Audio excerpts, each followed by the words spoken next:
All right, should we get started? Today is just going to be us folks. I think I mentioned already, but you may not have heard this, Jeff, but Beth's in Australia and Art's running around the Mediterranean someplace. I don't know where he is. So it's just Well, it's not warmer than here. It's warmer than here, not more pleasant too, I can imagine. But anyway, it's just us. I have some good news and some bad news. The bad news is that Beth has resigned. And yeah. That means we got 4 openings then. I'm sorry? That means we have 4 openings. We got 4 openings, that's right. Yeah, 4 openings. And the good news is we've got 6 applicants. And is that right, Ronnie? That's what you said the other day. It was after review, it was moved to 5. We have 5 applicants. Oh, well, that's still, we'd still have enough to fill the vacancies. If they're all good, we can have an alternate. Yeah. Jeff, we brought that up I don't last think we time. can, because that was I don't know if we can do that. We need to verify what, we used to have that, but we moved the alternate to an actual board seat. So I don't know if we're allowed to have that 10th person. If we do, that'll be a whole council thing we need to go. So I gotta take that as a no until we find out. Yes, that All right, would be. well, I'll call the meeting to order. Roll call. We don't have a secretary yet. Is she coming this morning? She's coming. Yeah. Well, I guess we can continue on anyway. So we have two people with excused absences. Does everybody, do you have any extra copies of the agenda? So our printer's down. I'm sorry? Our printer's down right now. Oh, your printer's down. Yeah. You're just out of luck. They have ETS or tech support to come in and take a look at everything and fix it. Get a copy this minute, yeah. Oh, it's not working. Nothing's It's not- working. that's- Oh, no, that's the okay. copier's not working. Copy's not working. Yeah. The whole machine's down. Oh, Okay.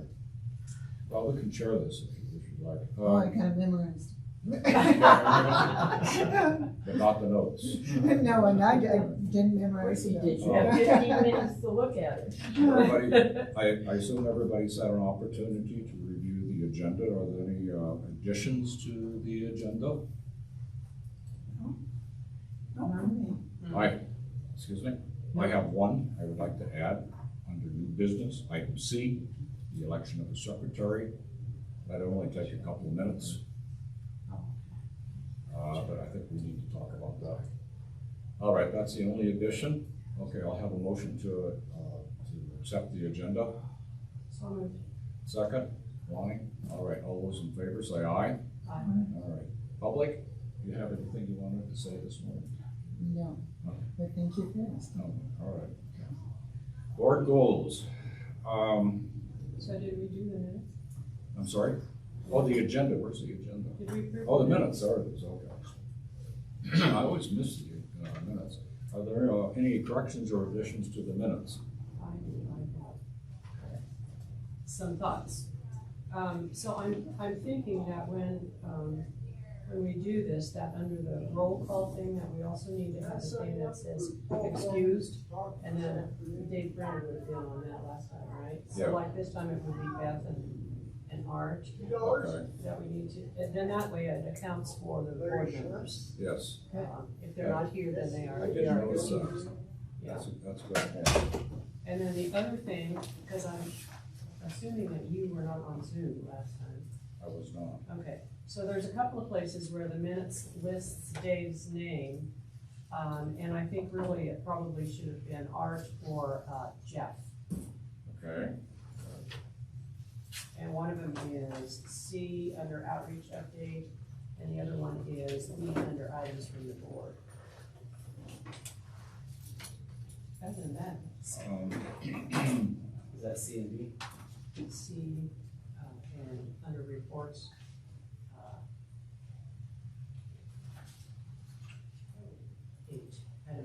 items from the board. Very much. actually, that wasn't me. Are you talking about this one right here, David and Beth? That actually was me. You actually did talk? I did talk to Beth. We had a meeting between the two of us and we were talking about. Oh, okay. So that actually, that's correct. Okay, that's So okay. C is right? Yeah. What about B? Number 8, the other one I have is 8. The very last one, items from the board. Items for the board. Yeah, it says Dave will invite Friends President to attend the next advisory board meeting. And I think that is accurate. That is accurate. If you're gonna do that too? Okay. Yeah, I'll explain why I didn't do that. So, okay. Any other- Excuse me, Yes. David. Did you, contact Linda? I haven't actually talked to them. Okay, do you mind if I? Okay, I guess I can talk about that right now as part of the corrections. That is accurate. I was going to contact Linda, but, I was sick last time and there was another vacancy, another absence, I think. Anyway, I wanted to be here when Linda was here, so that was one reason. And then the other reason is I found out that, then Beth called and said she was resigning. And I thought, why have Linda here with 4 of us? You know, so I thought, let's wait until after the first of the year to get everybody on board, the new board members and everything. And then we'll have Linda come at that time. So if that's okay, I'll just invite her in January instead. I like that idea. That's why I didn't ask her. Any other corrections or additions to the minutes? So there are, those are suggested corrections and there are no corrections. Yeah, actually it was accurate. Okay. Did you want to sit up at the table? This is actually better for me, but thank you. Okay, all right. All right, those, I'll have a motion to accept the minutes. Lonnie, and second, I'll second. Arlene. All those in favor of accepting the minutes, say aye. Aye. All right. All right. Every time I miss the minutes for some reason. Okay, public invited to be heard. Old business, all right. This is, okay, then board goals. Does anybody have anything under board goals? Yes. I have a question. We've been going back and forth about what the goals of the board are. We have housing, we have transportation, and we have outreach. But I looked back on minutes for another reason and saw we actually also had mental health. Yeah. Are we gonna pursue that or have we dropped that? Well, I guess that's a good question. About 3 meetings ago, we talked about, might have been before you started, how long you been on the board now? Since August, since August. July. I guess it was since, anyway, I think it was the first notes I took for Yeah. myself, so Yeah. it said mental health. we didn't have a motion, but I thought we accepted the ordinance as our statement of goals. Say that again. The ordinance creating the advisory board would be our statement of goals. If you're all looking at me like, what? Yeah, Okay. So, that was okay, on this one. all right. Hang on just a second. You're saying what's in the charter, Yes. municipal code? Okay. And I handed this out a couple of times, a couple of meetings. And we can do something different, but that was my understanding. Okay, under the powers and duties, it says, paragraph D. Well, actually, I'll go through the whole thing. The powers of the board shall be advisory to the city council. And the board shall have the following duties: to establish recommendations for guidelines and policies facilitating the most beneficial and productive use of the senior center. B, to review budget requests relating to senior citizen programs. C, to otherwise serve as liaison between the city council and community of senior citizens in matters of public interest as determined by the board or council.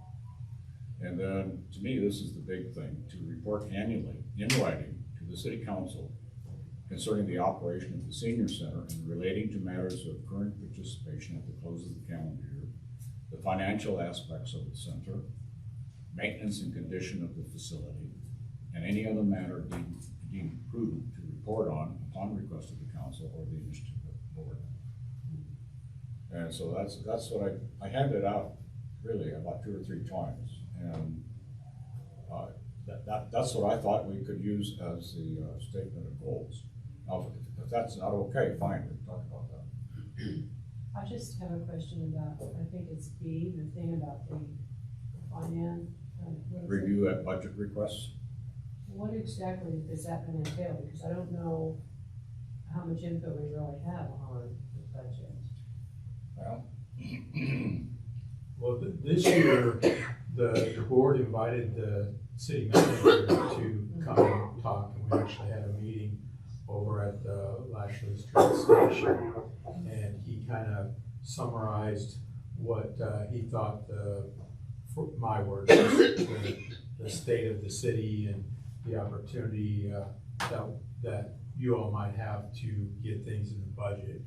And I think ultimately, jump in here, Ronnie, the senior center did quite well with getting the new recreation coordinator, as well as funding for some temp wages to be able to expand hours. Did I miss anything? No? Okay.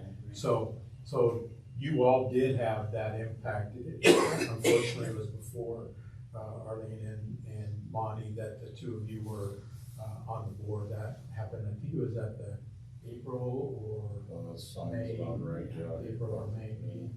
Yeah. So I think the input that you all have is through conversations that we have all year long, giving Ronnie and I feedback on what we think priorities are, and then we carry those things forward in the budget requests. Well, Okay. Did you want to So then it isn't, because I was concerned that it's not us actually going line through line, No. the budget, it's just giving, okay. But, you know, and I agree with everything that Jeff said, just said. Mhm. But I have a little bit different twist. See, I see it as part of our responsibility to take a good look at the budget. We don't need to do it line by line, right? You know, we don't know all of the factors that go into that. But if we're thinking of a program, if we're thinking you need certain staff, I think that we should make recommendations, you know, in our best judgment as far as what the budget should include. Yes, ma'am. Yeah, again, probably before the two most recent additions were on the board, we talked about the budget timeline. So there's a period of time in February and March when ultimately, I think it's you, Ronnie, that puts budget requests into the tool, right? And the time for board oversight is then, before he even starts that process. You know, what are you thinking about, Ronnie? Or based on the findings of the board through the year, what budget items could go there? So, for example, we could have really talked about keeping the facility open later or different hours when we were down so many positions. But maybe next year, if it's a good year, we can talk about evening staff, we can talk about evening hours for recreation, which would be a really good thing for getting the 55 to 65 still working seniors involved with the center so that we would have strength going forward. That's just off the top of my head an example, but those are budgetary items that the board could recommend on. But it's something that you plan for early spring. Does that answer your question, Lonnie? Is it sufficient? You know what, I actually jumped the gun now that I'm looking at all this, because the next thing says updates. Yeah. And these are the three things: housing, transportation, and outreach. And what I'm saying is that there was a fourth, and it was mental health. And we never got anybody to accept that. Does everybody remember that? Yeah, No, I do. don't We know. talked about mental health. As a matter of fact, I brought it up. Okay. I agree. So Among others. And then as people chose what they wanted, I take housing, you take transportation, nobody ever did mental health. Are we gonna continue with that and maybe get somebody on that? Or are we gonna put that aside for now? Well, I think I think the consensus was, we didn't have a motion on it, but I think the consensus was, we've got a small board, and we can't load the people up too much. Right. Mental health would be a big one, you know, I think it's just as important as the others, but it's extra work, you know? So. Maybe we say- can new people. I agree with you. Yeah. The current size of the board, and even going on into next year. Yeah. It's gonna make it difficult to Okay. Right, give people more things to do. right. Arlene, did you have one? No, I agree, I remember that we just set on those three because of the size of the board. Yeah. As we add to it, though those people are gonna need some time to I get their think we feet on can- the ground before they can. I think we got our hands full of just this. Yeah, good. Yeah. Okay. Sheila and I have been attending meetings with various groups, and I kept saying to her, I think there was a fourth. I swear, I think there was a fourth. And There that was. must have been where that came Yeah, from. yeah. But I'm not advocating that we add it right now. Yeah. And I don't totally think we should. understand that we need to get our board, you know, our new people on their feet and knowing what's going on before we introduce that, but, Yeah, I think mental health is critical, but not right now. okay, good, that's fine with me. Okay, let me, before you came in, we were talking about, under board goals, whether, we had a conversation, the three of us had a conversation about maybe using the Lashley Street Station. And, Art and Beth have been talking about an approach, and I agree with it, so I'd like to lay that out. So I could talk it under board goals, or I could talk, or old business, I should say, or I could talk about it under outreach. But I gotta lay it out now, because it might impact what you guys think. Can Yes, ma'am. I ask a question, and maybe Ronnie or Jeff can answer this? There, or probably Marcia. Open meetings have to be open to the public if there are more than a certain number of board members discussing board business. And I don't know what that number is. It's two. If it's only three, you don't have to post it, but you have to hold it in a public place where people could walk in and join the conversation. So that's what the rule is. So if you wanna have a board committee, three of you could meet at Ziggy's. If you're gonna do it regularly, you should probably ask that it be posted, even if it is only three. And should it be posted if it is only three? Well, again, just for don't- a one-off, I think probably it's not necessary. If it's a recurring meeting of three, then I think you should. But that's just to be, the law doesn't say that. And where would it be posted? You go to the city, or the city Ron- manager's office, and she puts it in the, Yeah, Ronnie would do that for you. Oh, and Yeah. another It thing goes on on the city website. that, our agenda is not at the Civic Center. I'm sorry? Our agenda is not posted at the Civic Center, along not? with everybody else's agenda. That's surprising because they have been responding to emails saying that it was, so. Maybe it got missed this month, but normally, we'll make sure that happens. But just for the primary posting location is on the city's website under agenda management. That is all boards and councils location, the official place to post the agendas and packets. So I have a question. Yes. When you're talking about Lashley, are you talking about having these meetings at Lashley? No, let me get into that. Is there any more on this item? Okay, let me get into this. This is something that Beth and I have talked about, Art and I have talked about, Art and Beth have talked about, not the three of us at any given time. We were thinking that, and some of this is not new. You know, some of this is old. But the Lashley Street Station is available. We could use the Lashley Street Station. Everybody know where that is, what it is? Okay, I didn't, so. Anyway. Everybody knows what that is. That is available Tuesdays and Thursdays from 8 to 3 o'clock. Is that right? Okay. So that, we don't necessarily have access to that, but that would be times that we would be able to use it.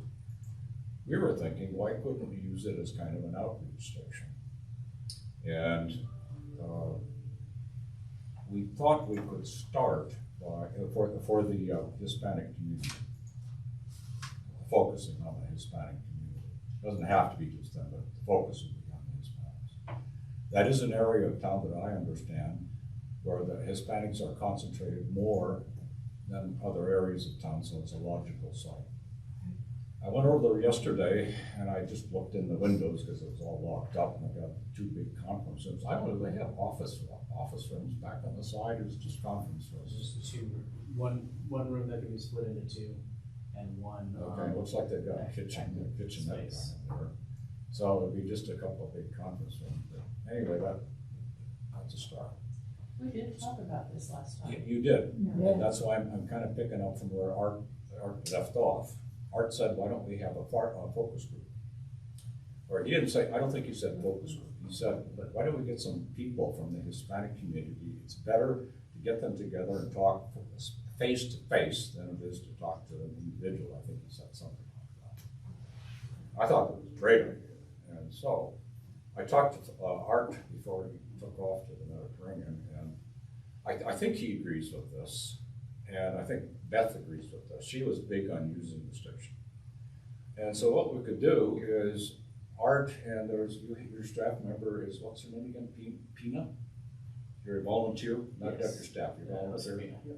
Yeah, she would be willing to work with us, I understand, with the Hispanic community. And the idea would be to get representatives from the Hispanic community, not through the center, but through Pina's connections, Art's connections, and other people within the community, and maybe have a meeting over at the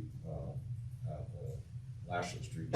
And the idea would be to, what is it that the Hispanic community wants in the way of services and or programs? I think, to me, services are more important than programs, but anyway, just leave it open. What do they want?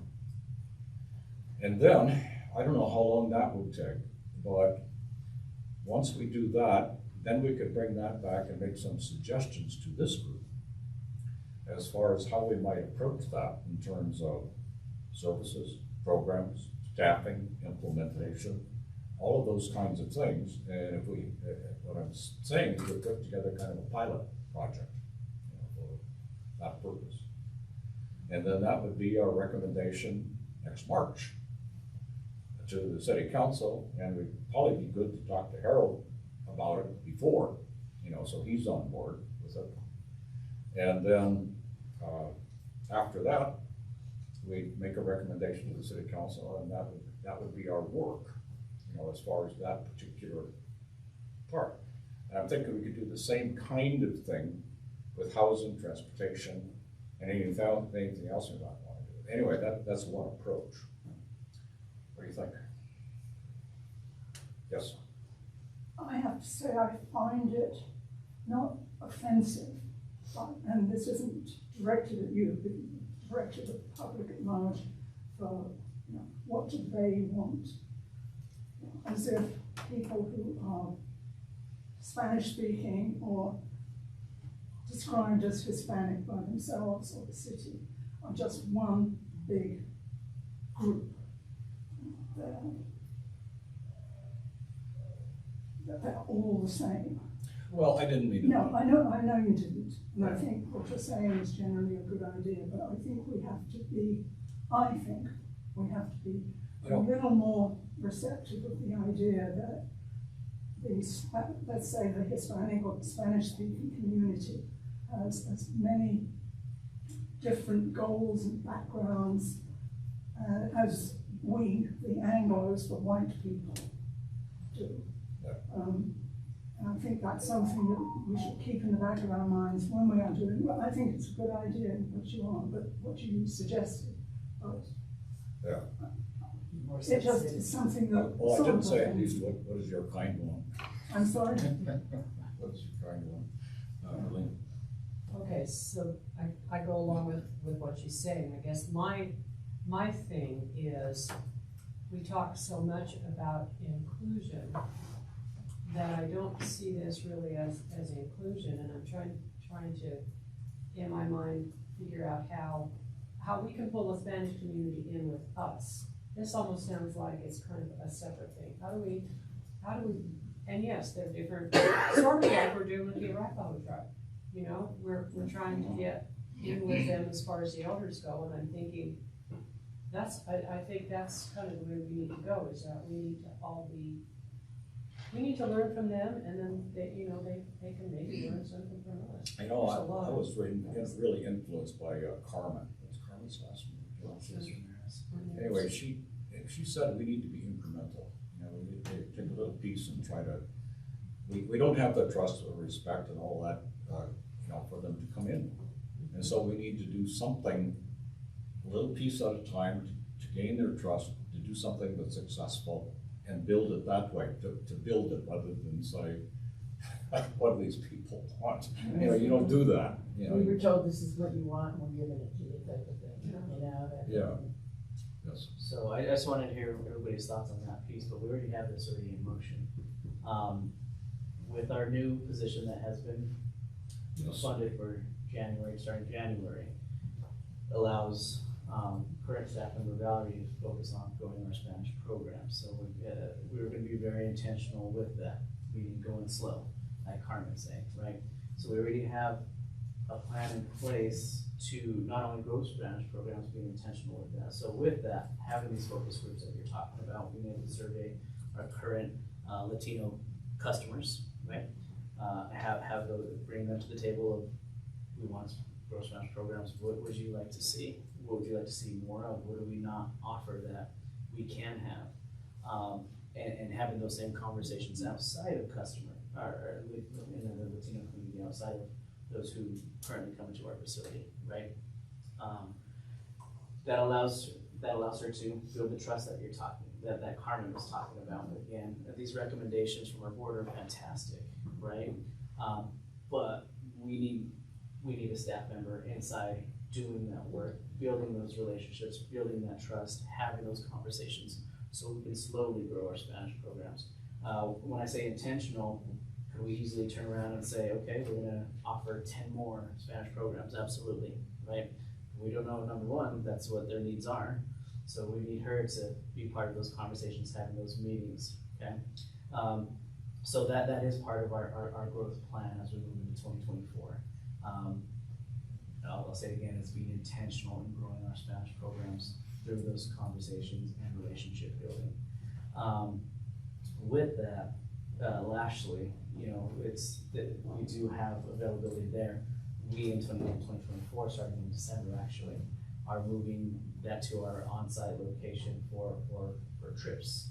So when we have all of our day trips, it's going to take place at Lashley. So that'll be the check-in point for check-in and drop, check-in, vehicle, I guess transportation pickup and drop off.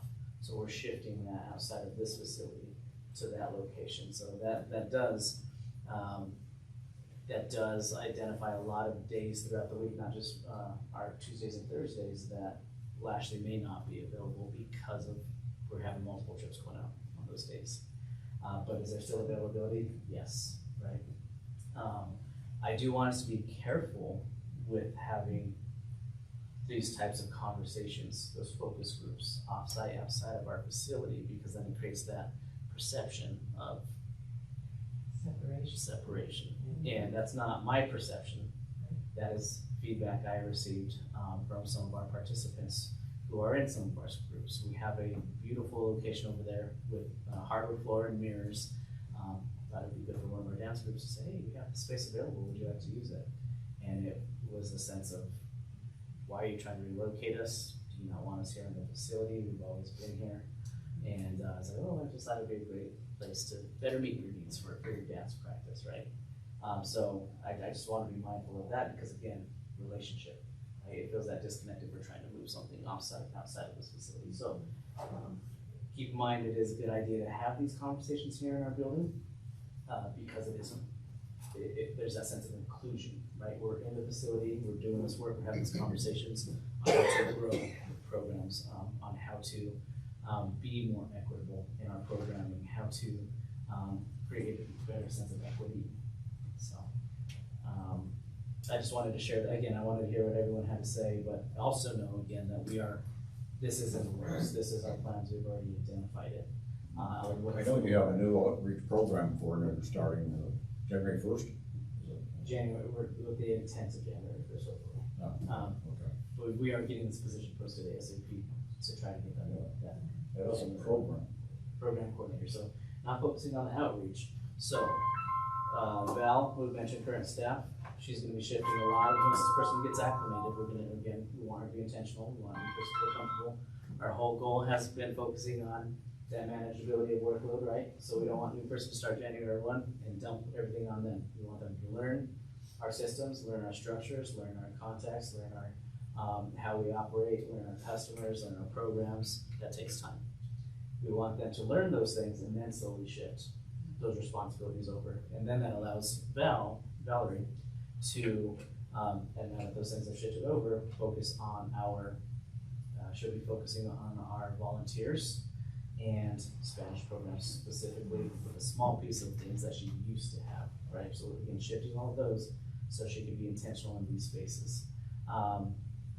With that, again, giving her that time and energy to host these meetings, to host these roundtable discussions, collect feedback, bring it back to the table. These are some contacts I found within our community, outside of our community, that are Spanish speaking that can offer these things. But it gives her the time to and that's a lot of phone calls alone in one day, right? To be able to make those connections outside of in and outside of our community, finding these instructors, finding these contractors, finding these presenters who can meet those specific needs that are specifically Spanish speaking, right?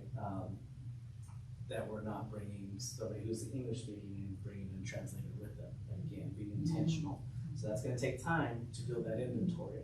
So we're slowly going to keep increasing it as we go, but again, allowing her the time to have these conversations with our patrons, with these contractors, create this plan, move forward, start programming these new programs, advertising these programs, right? It's a lot. So we just don't want to just say, here's 10 new programs, right? That's not satisfying that need. We just really want to be intentional with building it up. So that is on our plans. So we've already had those discussions. We have an idea of what it's going to look like. We've created, identified preliminary timelines of this work, identified some goals in this work. And so can those fluctuate? Can they change? Absolutely. We're going to evaluate as we go, because the same thing for Val. She's doing something that we've never done here, which is growing Spanish programs. Our whole focus since I've been here is finding that manageable workload, so we don't want to dump a lot on her because she's growing a program within a program, right? And allow her the space to be intentional with that and feel like she has a manageable workload as well. But she has to continue on with her role now. Currently. Until the new person's hired. Right, and not only just hired, but acclimated to where we can start shifting those things over. Right, so that may be 2-3 months into the new year, right? Training and all that. Right, and it will allow us to evaluate new person. How do you feel? Are you ready? Can we remove the training wheels, right? Can you feel comfortable? Because again, we don't want to. If we just say you have 30 days to learn all these things, and then we're going to dump everything on you, we're creating that same sense of non-manageable workloads, no support. Feel like I'm doing too much with the little tools and skills that I have in this new role, and that could create the turnover again, right? So we're trying to be supportive of those spaces while we grow. So, any question? So I want to make sure that I'm not understanding this incorrectly. Are we also going to do some of the regular programming over there at Lashley so that it doesn't look like we're specifically saying this is going to be the Hispanic population? So, okay, you come up with 10 programs. Would you have some of them over there and bring some here and then take regular, so that it looks like we're doing programming? Yeah. Is that what we're doing, or are we just doing Hispanic there? And If and when we program, yes. That sense of balance both locations, but right now all we're doing is we shifted a trip destination, or that's a trip site and that's already a lot. Meaning we have sometimes two things going out each day, but at least almost something every day coming out of there. So Amy's done a really good job working with recreation, because we only have 2 days, right? Working with recreation and children, youth, and family to say, hey, this is what we want to do. We want to have that be our site for trip departure and drop off. You know, but this tips into some of your days and times. You know, are you using this space during these days or times, or can we utilize this space? And so she's made those connections on both sides, children, youth, and family, and recreation, to where they said, oh yeah, we're not using them. Go ahead and put it in the calendar, and go ahead and use that space during this time. So that has been 100% shift trips to that location. Marshall? Yeah, that was a question that I had was, I know that Children, Youth, and Families is trying to expand their offerings at that location as well, so are there gonna be conflicts? But it's certainly the pickup and drop-off thing makes huge sense, because that parking lot is really underutilized, and this one is always crowded, so, yeah. And that's the reason behind that. I mean, if there's a day trip, they're leaving at 8 a.m., they're getting back at 7 a.m., and we have a charter bus of 50 people, you know, our parking lot is jammed all the way up to recreation the entire day. And somebody who's coming in for a drop-in class for an hour and a half has to park a mile away to get over here. And the impact to the building actually is limited, because people are Yeah, there's going just in and using the restroom and right, heading out. and a person with a clipboard standing around, Yeah, that's it. yeah. So they've been, the CYF representative and recreation coordinator have been working together I'll say Amy has done a good job coordinating those conversations to make sure that when we are utilizing their space and time, that we have their approval, number one, before we move forward with anything. So once she had all those approvals in place, then we were able to put that in the go, which we'll talk about here shortly, on my manager's report, that we were able to advertise that as trips are now 100% moving over there. And so now as we plan for our next go cycle, right, same conversations we have now, like, these are the dates that we're planning, can we use your space during these times? And if there's a day or two where we have to figure something out, or there's like, no, we have something, then we have plenty of time to say, okay, this day that we were planning this trip, we can move it to a different date, or we can leave at a later time, kind of a thing. So we'll be able to work around it still. Yeah. Or if it's a small enough group, is that you park your car and you go straight to the vehicle for check-in, right? We're still working on this. So there's still ways around it if the space is utilized. But back to your question for programming specifically, when we get there, yeah, it's an extension of our facility. We're not gonna just plan one specific thing, program over there. It'll be fluid, right? Because we don't want that division. And I didn't even think about it that way. It was just a suggestion I made. But that is the perception of, oh, why are you trying to relocate us? Why do you not want us here? We've been here for a very long time. And for me, it's like, well, I thought you want the mirrors. The mirrors are great, right? And so, and it's a hardwood floor for dancing, right? But you know, that was the perception and the feeling. So I had to respect that perception and that feedback, and just put that in my pocket for awareness moving forward. Then I gotta be mindful of those things. And maybe once they see it, you know, Right. it becomes a regular part of Right. programs for everybody. And And that- they can say, you know what, it really does work great. Really, we like that mirrors and the hardwood floors. So. And that's why we started with trips. A lot of people go on those trips. And even if I'm in the building for 15 minutes, I can always take a little tour around, become familiar, become comfortable utilizing that space. And if there's a program that's over there, it's like, okay, well now I've been in there, okay, I know what to expect. And we're using it for other things, so it is okay that my group is now meeting over there, right? What do you think?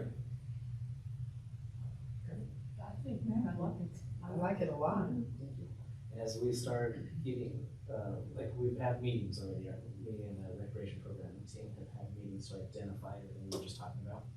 But as we start getting closer to making this higher and solidifying some of these timelines, goals within those timelines, I'll be reporting back to the advisory board throughout that process of, hey, this is what our goals are. And again, we exceeded our goal or we didn't meet our goal that we wanted, but it allows us to evaluate and shift at the same time. Like we're going to be very mindful. Nothing's going to be concrete. Those deadlines are, that's what we're moving away from, right? We need it to happen intentionally and naturally and not operating off of timelines. Right? Yeah. Yeah, I mean, people don't like change. And if you say, well, Here's what we're the doing to German you. conversation classes now is going to be moved to national. I'm sure people will think, well, why us? But they'll get used to it.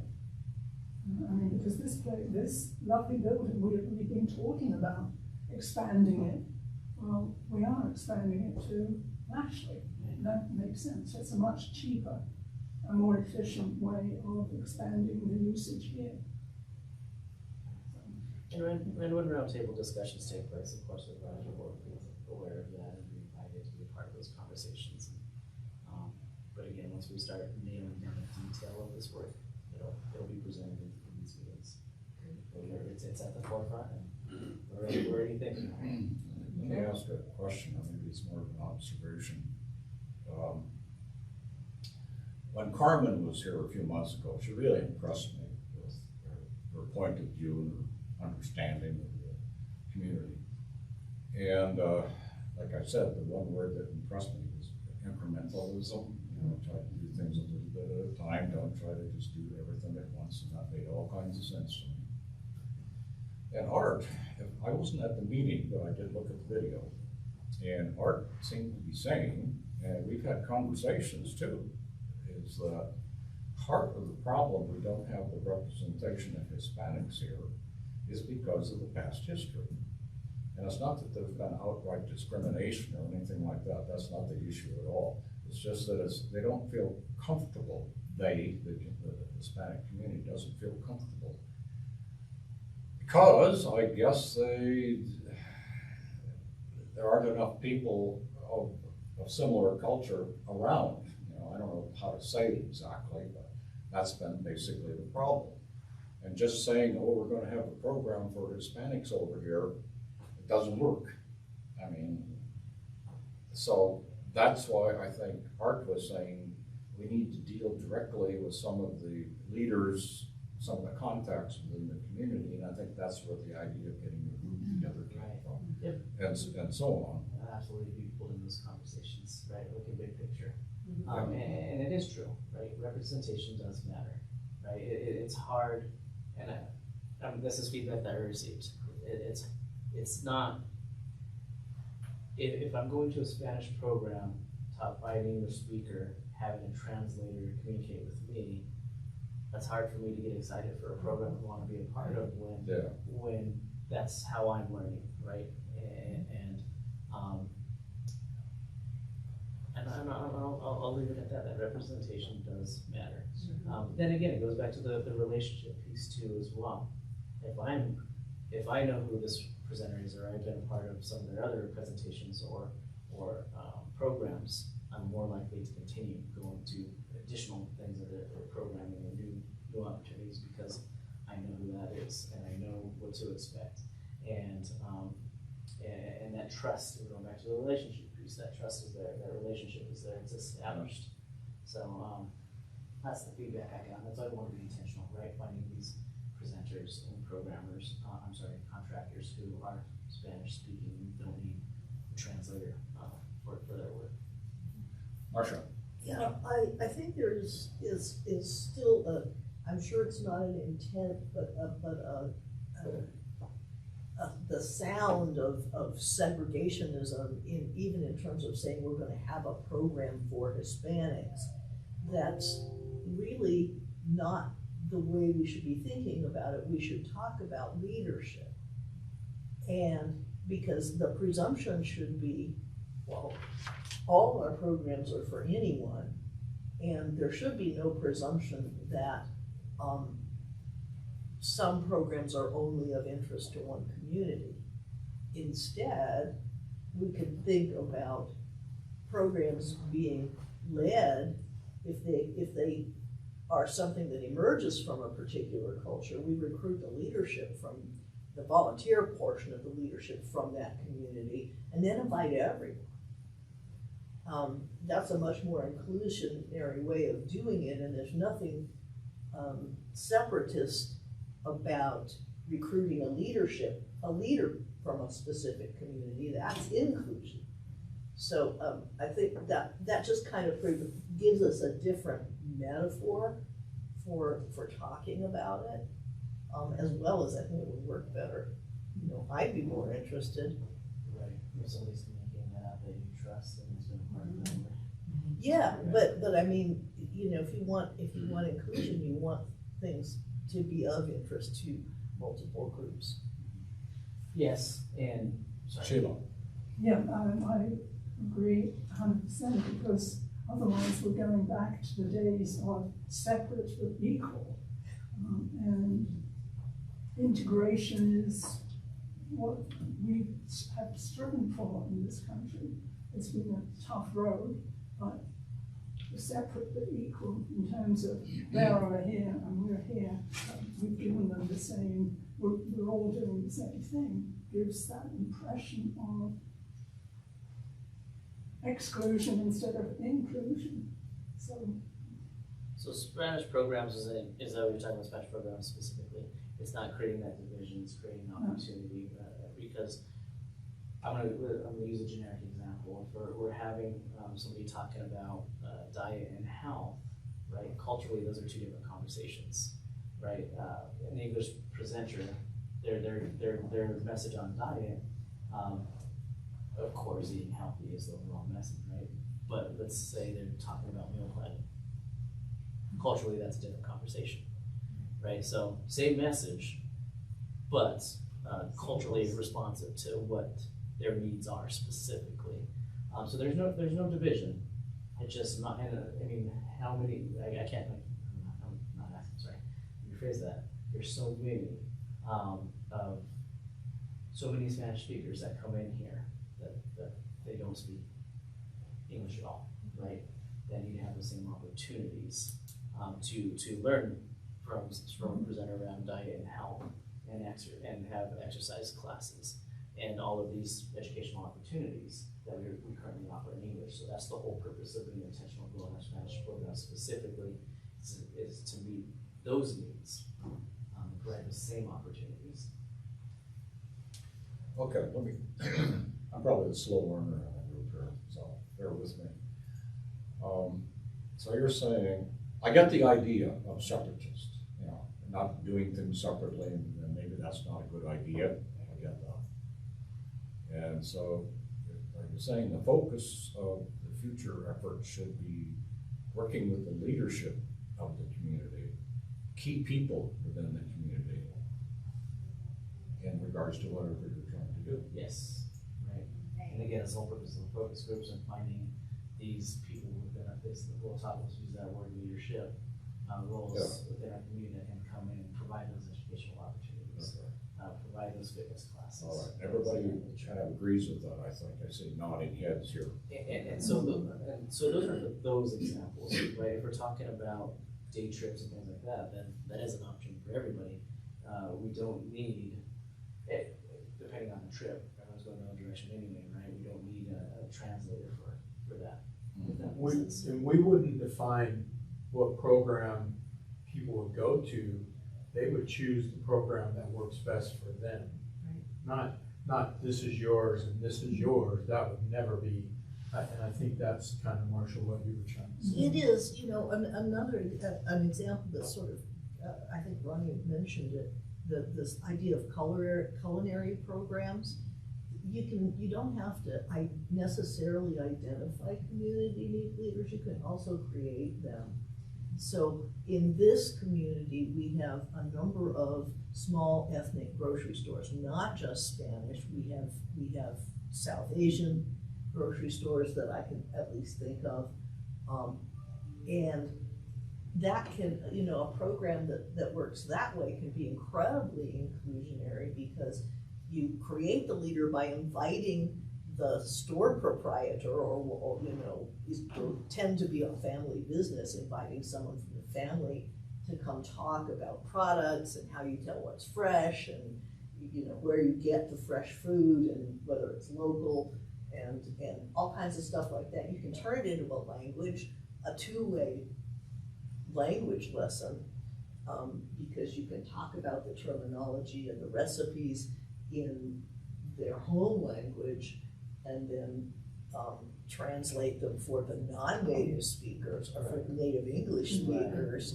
you know. So it's of I think equal interest to everybody there, as opposed to being something that's just really Anglo-centric, which too many programs are right now. Yeah. That's what I'm trying to get away from. Yeah. Well, In fact, I want to do that, Yeah. now that I think about it. so what next? What's your pleasure? Should we just monitor, you know, what Ronnie just laid out for us? What about the idea of focus groups? Should we just let that go and let them handle it? Lonnie? I think that to avoid duplication of effort, we should monitor what Ronnie said is already in the plan for 2024. And just, he seems to have what your suggestion was already in place and already moving forward with it. So I think the best thing we can do is just keep that as being a report that we get anytime, you know, you come up with something new. You can just say, hey, as far as this, you know, subject, here's where we're at. But I don't think anything else is necessary. It sounds like it's already in play. Sheila? I would think that to invite Carmen again to speak to us. Carmen? Carmen, yes. Okay. Specifically to this issue, I think it would be invaluable. Oh, she was great, I thought. She was I just a think wealth. you should get Veronica because You she know knows Carmen? more about what we're doing here. as I'm well. sorry? Veronica, our staff member, she's been doing the programming here, so I think her insight would be very valuable. And Veronica's going to be part of this work as well. So as Robin mentioned, she has those connections, she has that relationship, she has that information, right? Now she's going to work with Veronica and Valerie, she'll work with Valerie to, here's my historical knowledge. I know you're working on this and we're running with it. I'm going to work with you to support you with the information and help make those connections, those contacts to help it grow. So we do have that resource, or that historical knowledge inside of our building. May I ask you something then? Do you see saying in the beginning couple of months of 2024 would be a good time to have Veronica come in and talk to us about this so that we give you guys time to kind of start the ball rolling? If that's what we're looking towards, when do you think would be a good time to be able to get a not a substantial, but a good solid report on how things are moving? I think February would be a good point, and it would be Valerie, because Veronica will be able to work with Valerie to give her the knowledge she needs to grow program within the program. So I'd say February, because that allows a new person in the building, us to gauge an actual timeline. Like we can draw it up, but we need them to, again, we want to go slowly, go fast, help Right, them exactly.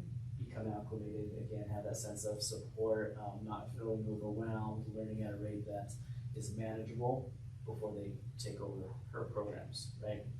I think February gave us a good idea of, okay, well, new person's been in, they've been here for 30 days, they've been here for a month.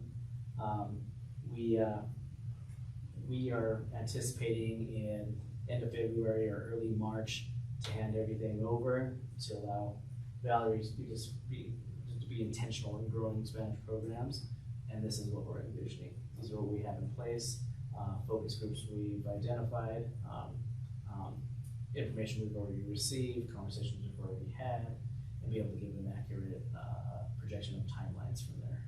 And let me ask you, do you think March would be even better?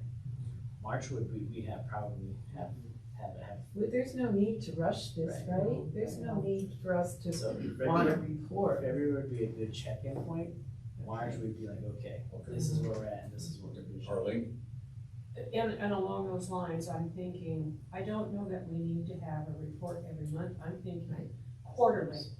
Quarterly, because then that gives you time to say, here's what we've done over the last 3 months, right? You know, rather than, so February, March, whatever you guys. Well, I like to brag about my team, so when we have these new things coming up, I have no problem bringing back, hey, just so you know, this is the progress we've made, or hey, this is where we were projecting things to be here, but we're really here, or hey, we evaluated and we want to pull back because we don't want to go over. Okay, so our role then, I guess we've just decided our role is going to be that of just monitoring Right. what they're doing Right. with quarterly reports. We basically agree with this approach. The objective is to penetrate the Hispanic community in terms of whatever their needs are. I don't pretend to know, but that's the objective, right? We're all on board on that? All right, Marcia. Yeah, a couple of things. First of all, in terms of quarterly is fine, let's make sure that we don't get our goals out of sync by making sure, by talking about reports of this kind coordinate in the spring with the budget cycle so that the advisory function is possible. Because if we get a report right after Ronnie gets done with the budget, we don't have any way to add ideas into the budget or, you know, or discuss trade-offs or anything like that, and that's what an advisory report is supposed to be. I'm a little concerned about that too. Did I cut you off? Well, I had a second, just to comment on language, which is, you know, penetrate the community is not what we're trying to do, you know? I never was articulate. Well, me for a minute on your sentence. What time is Becky scheduled to speak? I assume that it's. Don't worry about it. Okay. But no, that was my other More support. comment. But I do think we need to keep all our timeline, be mindful of all of our timelines. So, just to clarify, if we said March, would that be too late to do You know, anything? could we move that to We February? can do February, and Okay. that's fine, and I'll probably even give you an update before that. Like Yeah, I said, I like to brag about it. And I'm again, serious Sure, about you could that. do it with your managers, you know, and just put it in there, a quick update, and here's how it's going. And March would not be too late, you know, really the budget requests have to be in during May. So it would allow you March, April, May, thereabouts to have those conversations. Just If one that's the case, then I would just like to say that we go back to March. Okay. Because And I'll probably still give an update in February, Yeah, right? that's okay. But we can Yeah. focus on Yeah, March as well. let's do February, because, you know, maybe it's not a big deal. To me, it's a big deal. We're supposed to put something in writing to the city council. And I know a lot of times that just doesn't amount to a tinker's dam, but I'm trying to make it something worthwhile, you know, something that they'll look at and listen to. You'd know better or not whether they look at those things. But anyway, that's why I keep saying it needs to be specific and reasonable and practical and that sort of thing. And I think that's part of what you're saying is we need to get our stuff, we need to get a recommendation in motion before March. And that's the vehicle that we have, other than maybe Harold would come to another meeting like in February. For Harold, if he's in my same budgets. No? Yeah. March, I have a question for Marcia. Yeah. Can we do a March meeting? I mean, could we do a March report and still be able to make recommendations to the budget? Yes. Yeah, that's what you said, and then, okay. Yeah, I still think we should go back to having a March update, because it would be more information and more quantitative as far as what you could report, and we still have time to make any recommendation. and to answer Dave's question, my recommendation from here in the trenches is a report to council should be a presentation, because otherwise people will not. You know, if something is just 15 pages in the packet, it might Yeah. get skimmed. I'm not gonna look at it. So, Okay. yeah. It doesn't need to be long, but it should be there. What I have seen, in the past is that, so like the library board or the museum board or something like that, they actually come to the council and give the report. Is that more effective? It's the Or not. only thing that's effective. Okay, Okay. so who should do that? Should it be someone like Jeff, Bonnie, me, somebody else? Who should do that? I think that we should work with Ronnie and Jeff to make sure that the content is directed properly and is within our scope and you know, isn't contrary to the managerial plans. But I think a new face is effective, and so we should have a board member do at least part of it. And I agree, because what I have seen is that a council member will ask a question if you're doing your presentation, which can't always be answered by a board member. Yeah, so it needs to be Ronnie or somebody that is Yeah. well. We'll call in and help you. Well done. Well, some of the stuff we don't need to decide today, I guess, but I guess we agree on our general direction. Sure, but I would just say, you know, a board member stands up, and this happens over and over and over again. What happens is somebody gets up and talks, the council starts asking questions, and the staff converges on the Right. podium. Right. Yeah, You know, yeah, Yeah. right. So, yeah, I know, Arlene, you've been to lots of council meetings, so you see that. Yes. It gets scary. So I do want to share our team is very excited that we are in a position to not only be fully staffed, but we could be intentional in growing Spanish programs as a whole. And so the excitement's there, the energy's there, and I just want to make sure we're providing that space to be intentional with this work. Rushing it. So how many Spanish programs do we have now, and how well are they attended? Oof, so we have, I gotta look, and I don't wanna give my numbers, this is a report I presented to the board, I think in May, and I think it was 9 programs, and 24 drop-ins.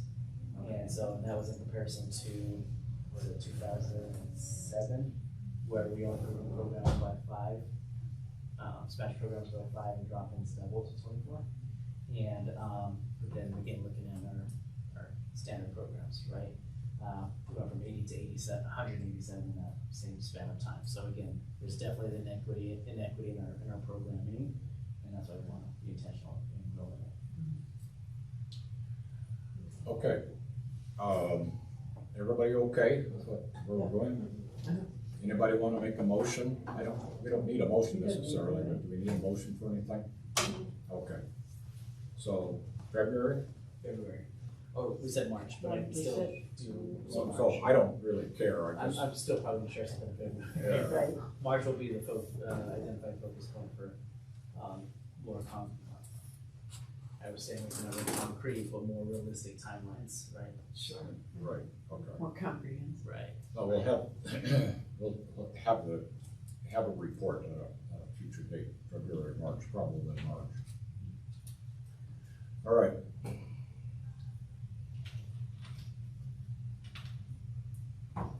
Housing. Do you want me to? Yes, I'm sorry, Jeff? So I know Becky said that she was here for as long, but Okay. Why don't we do could that? we, yeah.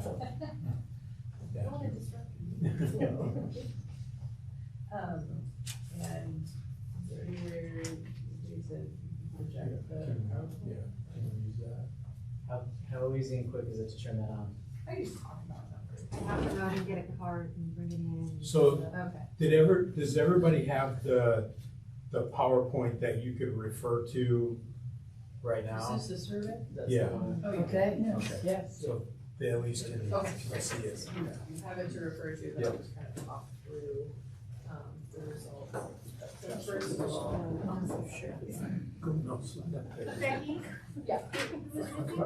Stuff all over. Yeah, who's here? Hello, I'm Becky Doyle. I'm the Executive Director of Strategic Integration. This is Lynn Yarmy, who's our data and analytics manager. And at the time we helped to support this survey, we were the sum total of the data team. Since then, we do have some data analysts, and so we may be able to do some more analysis and kind of interpretation of some of the results that we received. Is that what you needed, Robin? Lynn Yarmy, yes. What's the position, sorry? Data and analytics manager.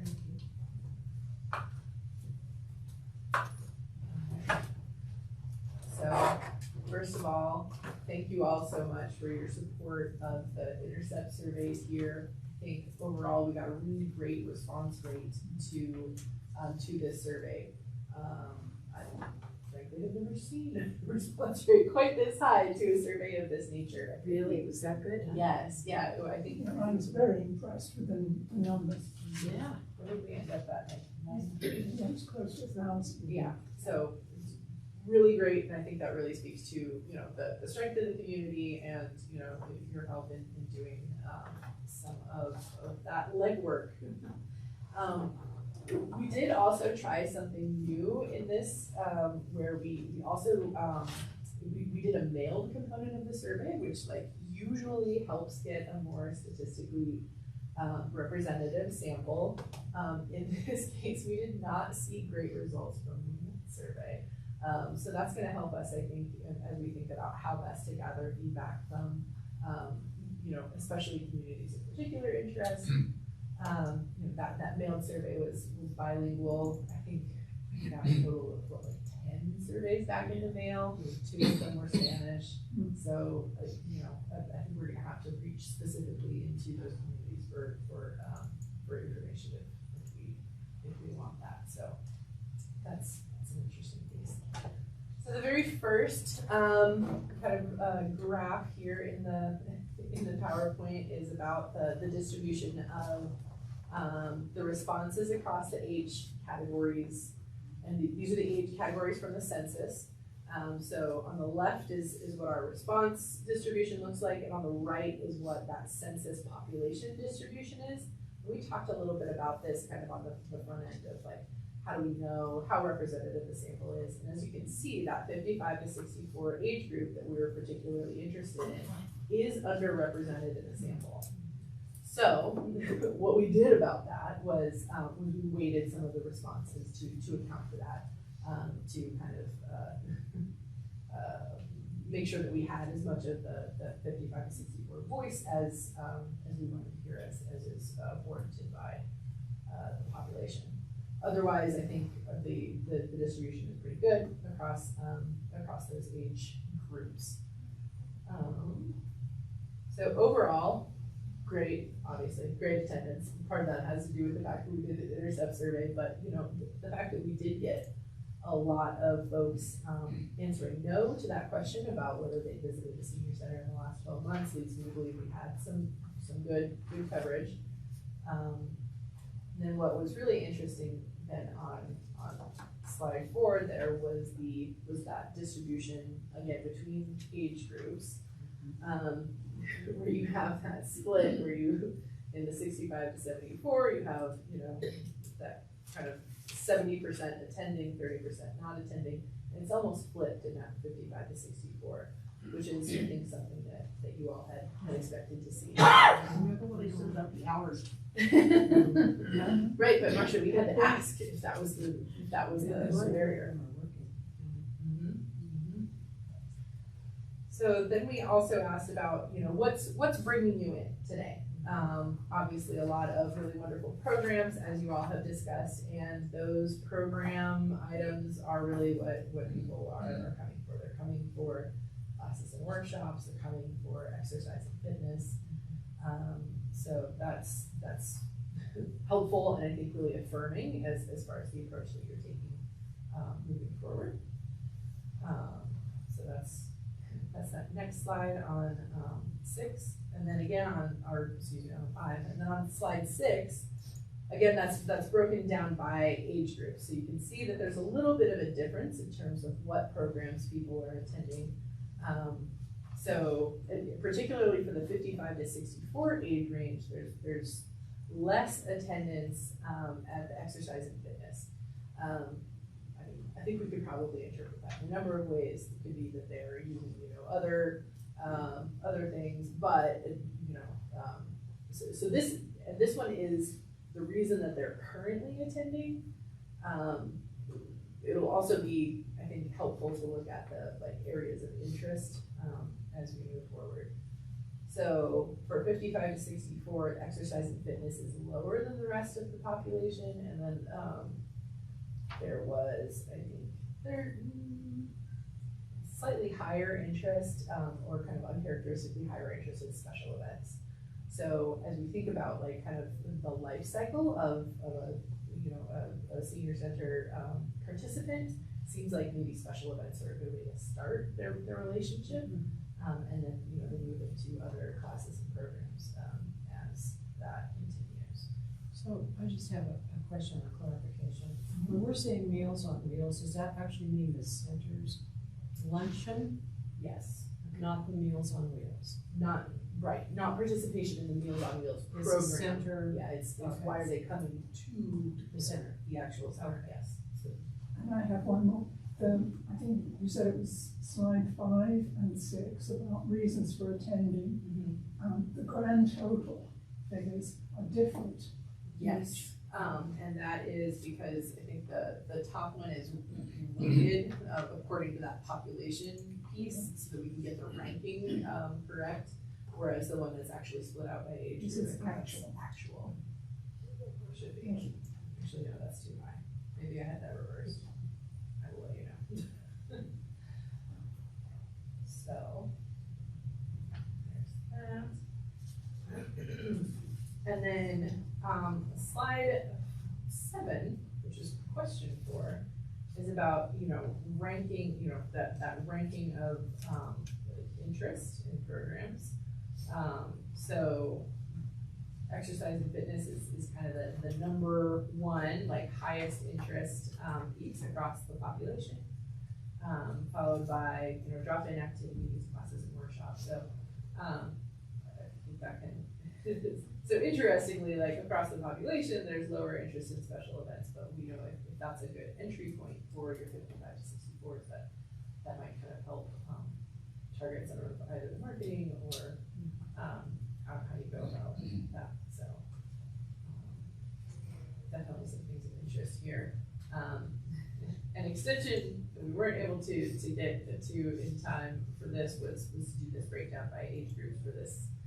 There's just a lot here because it's the ranking exercise, but that I think could also be really helpful in some of your program planning. Following that, we asked about barriers to participation. Great news across that whole population. The most common response was, I don't have barriers, I can easily participate. And again, that could be related to a little bit of the sample bias because we had a really high percentage of intercept surveys here, but I think it's really good news. And then right after that, we see open hours and program times don't match my availability. So, which is great because I think you all are working towards solving that problem and also kind of talking about the relevance and awareness pieces that come right on the tails of those. Similarly, the barriers for that 55 to 64 age range, and I think I just left the numbers off of this because I was like, this waiting, not waiting thing, just not helping. When we look at that age group, the number one barrier that age group identified was the open hours and program times. There certainly were a lot of comments about, work schedules and things like that, that were happening. So, and the other difference that you see here is that I don't consider myself a senior. Kind of pops up a couple spots in terms of ranking. So that's maybe something to take a look at. I still don't consider myself a student. Yeah.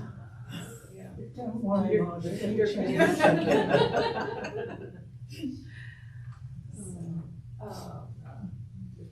The other one that I think is interesting is that the relevance goes down, whereas in the kind of the overall population, there's that discussion of oh yeah, maybe programs are relevant, This one really is hours and awareness.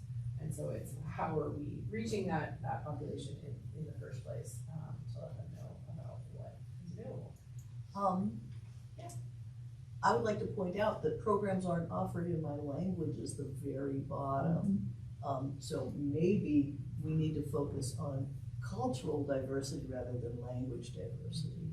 Although it could be that we're not getting people here who have a language barrier as Right. opposed to. And I think that is something that we see, like thinking about the survey response, again, like kind of that sample versus population. I'm not sure that the sample really reflects the population in terms of language. So we may want to do focus groups or something. Yeah. I know that the surveys that I handed out, I think they only had 2 in Spanish, so I don't know how many, that actually needed it in Spanish. Other questions, observations? I'm just gonna say quick, I was glad to see that transportation wasn't a problem. I really like that idea that that's not keeping people from being here, so. That's good. This seems to be really well done. Yeah.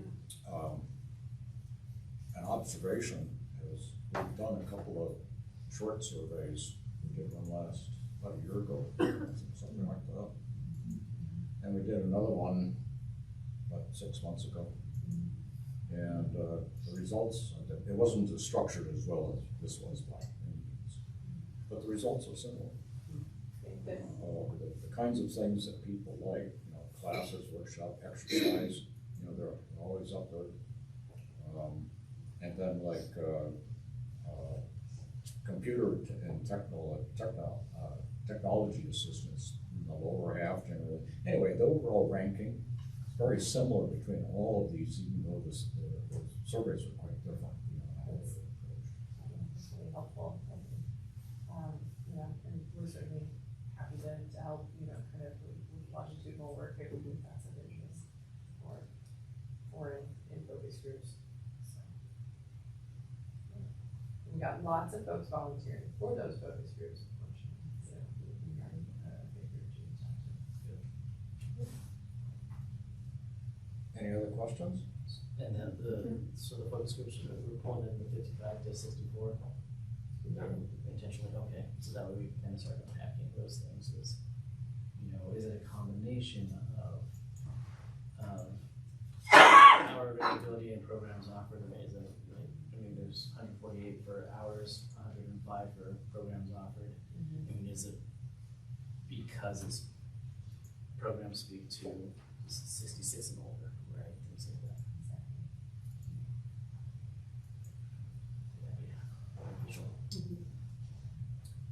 Anything else? Yes, Marcia? Yeah. And coming back to the extended hours thing, which I think we've got more evidence that would be useful. We may be ready to take the next step with that, especially if you're doing organizing additional surveys and focus groups, which nights are better for extending hours, or are weekends better for extending hours? Because then we can look at, all right, how much does it cost to extend hours? And those are all things that we're going to want to know by April. Yeah. Well, Jeff and I already have put that in our team. Oh, good. You guys are good. So work with Jeff to identify those costs. Yeah. But now we're looking at the intentionality, what days. Yeah. If that is the direction, right? What days? What Our- times? Our proposal was to stay open until 7 Mhm. and then be open, at least to start with, on Saturdays from like 8 to 4. And then depending on how well that went, then making future requests to include Sunday or later. Or even early. Yeah. Yeah. Or even less. I mean, if it's hard to squeeze in, I'm all right. I will admit to not doing anything at 8 o'clock on Saturday. So it might be 10 to 4 would be plenty good. have one question. I just mentioned that we've done 3 or 4 surveys over the last year and a half or so, and they're all on programs. And have you ever done one on services, you know? And one more in detail, like counseling or any of these? You could take any of those categories and break them down. But, you know, this you know, legal, financial, mental health, you know, all of the services. I'm not quite sure if I've ever seen anything quite on that. And it's okay. And I appreciate you saying that, because after seeing these results around programs specifically, that's exactly where my mind went. Like, okay, this is fantastic information we got. It is good information. We had yes. such a great response, over 900 participants. How do we shift that to that specifically, right? Those counseling support, counseling services, and resource supportive services as well. To kind of start unpacking that as well, and seeing what the needs are there, what we can do to improve in those spaces. Does that allow me to go back and talk about it, right? Go back and say, okay, well, we should offer a position that doesn't exist based off of this information, or I don't request an additional person that already exists within our facility. That makes sense. Like mental health, I think, Bonnie, you mentioned that. You know, that's a huge area that you need information on. And I know your staff has a good feel for it. It'd be nice to get some numbers. That was going to be my next ask, is there any way to shift this towards that, and what can that look like? And this goes back to the issue of data collection too, that we've talked about several times. That's another discussion. I've got some ideas on how we might approach that, but that's another discussion. But I also add, and this is not a criticism of the way this is conducted, I noticed from my experience handing out questionnaire forms, one, that there was people that were in a class and they came out, and so 4 or 5, 6 of them said, oh, we'll do this now. But if somebody is coming in for counseling or a one-on-one, they come out and they're, even if they want to fill this form out, they're just one person. So they're getting a little bit of a bias in that way. I had several people who came for is it a Kiwanis meeting? Do they meet in here? And they looked at it and they said, oh, well, no, this is the only time I come here. But they were included in the results. So Right. I'm not sure what's the best way. I don't either. But people also had the opportunity online to fill out the survey as well, so you didn't even have to come here if you wanted to provide feedback. Now, how many people, you said that there was, people could, it wasn't the online, what was it? The mail, yes, the mailed survey results were low, I think, you know, in the double digits. And what about the in-person and online? In person and online, there was a fairly even split, actually, so we did get a lot of online results. I should probably dig into the That's okay. addresses for specific numbers, but it was pretty even. And you know what, too, when I would stop people and ask them if they wanted to do it, some of them said, oh, I already got it online and I already did it, or I've saved it and I'm gonna do it, so I'm just gonna go online, so. Yeah. As usual, I'm way behind.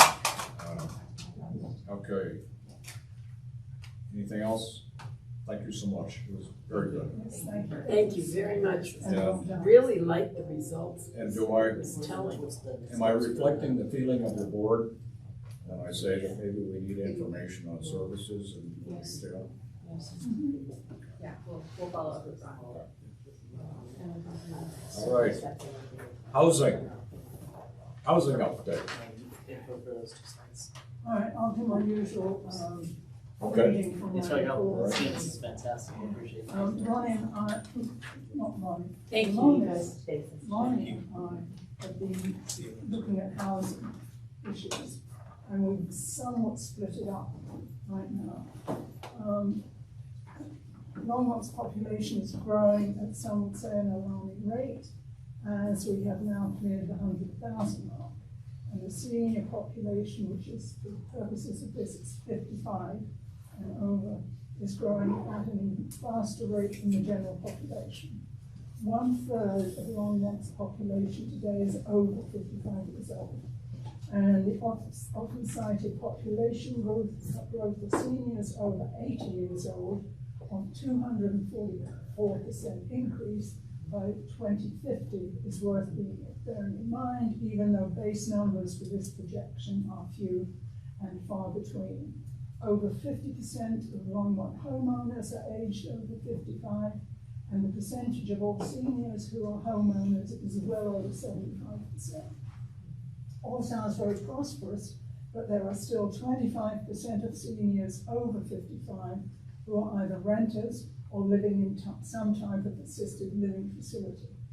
While older homeowners often find themselves still living with a mortgage to pay, but now with only one income, or surviving on an inadequate income of Social Security and small private pensions. So what is Longmont like for these seniors?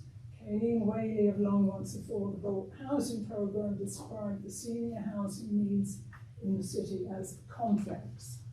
Right, Marcia? I'd say that.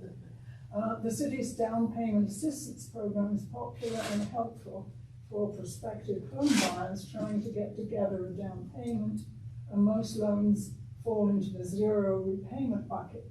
But this does not help seniors trying to stay in the home ownership world. And downsizing proves to be difficult these days, not just because house prices have risen so dramatically in the last decade, but seniors lose their homestead property tax deduction when they move. This is maybe the one bright spot for seniors in the complexity of Proposition HH. The homestead exemption will be portable and tied to the property owner rather than the actual property. And I have to say, after reading the complexities of HH, this is the one thing that popped out at me, and it's the one thing that will make me vote for it. So where does that leave seniors who are renting or who decide they should leave the property market and rent instead? They find, along with younger renters, that rents have also increased exponentially, and monthly payments for even modest apartments are now in the $1,200 to $1,500 range. And now we get into the world of affordable or attainable housing, MHI, which is median household income, rental-based vouchers, and the LHA. Lonnie and I will review, research, and report. So this is the easy bit. The reporting will be more complex. And we started to meet with people. We met with 3 different representatives of different area of housing. We met with, I met with 4 people here from the Senior Center. Sheila met with, no, I guess we both did. We met with Alice from Hope, and we also met with Kaylee from the city. And I had some email contact with the zoning and planning department. And we're also going to be meeting with Molly as soon as she can kind of fit it into a schedule. But right now, one of the people there is on medical leave, so she's kind of taken over that too, so she's kind of busy right now. But this is an ongoing thing for us, so we're not looking to hurry up and get with people. We just wanted to start the process. I met with Veronica, Melissa, and Amy from the Senior Center. And the big thing we heard from everybody is more affordable housing is needed in Longmont. Another thing we heard is more affordable assisted living housing is needed in Longmont. Since most making it then? Well, you know, historically and almost dogmatically, the LHA has stayed away from assisted living because that's Medicare, Medicaid. Right. And now that we have some younger thinkers focused on the problem, now the LHA is kind of thinking, yeah, maybe we need a public option for assisted living, but that's just they're just at the incremental Scratching start the of it. surface. So the answer is, right now is no, the city / LHA doesn't offer anything for assisted living. Right. And that's one of the reasons why there are some cultural problems at the senior housing, because people are hanging on to their senior housing when they really ought to be in assisted living because they can't afford to transfer. Since most of the housing in the last 10 years has been built for seniors in LHA, new building will be geared towards families, single people, and housing the unhoused. 1 second, I'm getting a message here. And some seniors will be able to get into some of the new housing. It's not strictly non-senior or senior, so. My computer's doing something very funky here, just one moment. Here we go.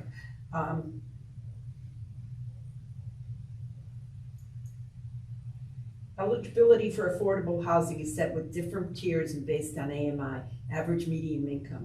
Affordability is a relative term. What's affordable for a working person would be different than what's affordable for seniors. And I'm going to go through a few of the quick issues that we discussed.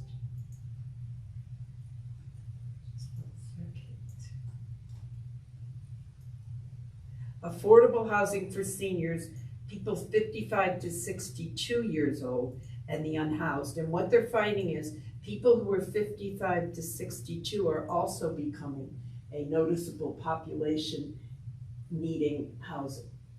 They're finding that their apartments are getting too expensive.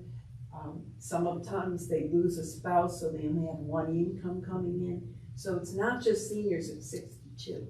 It's working people who are older and their life changes has caused them to have to redo their housing situation. I'm really sorry about this computer, you guys.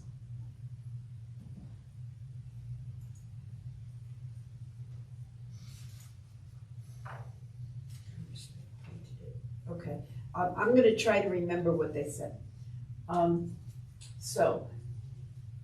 If people have their homes and they have what's called the home, thank you. Paper often wins. Yes. There's an advantage. People wanting to age at home. Can they afford extra care if they need to bring it into their home? And can they cover expenses like possible mortgage payment when income changes, property taxes, maintenance, accessibility modifications to their home? So they may own their home and they may not even have a mortgage. But if they start running into problems with property taxes going up and modifications needing to be done on their home, then that's running into their income too. That's running into the problem with their income. Grandparents raising grandchildren. What they find here is that different levels of help is needed.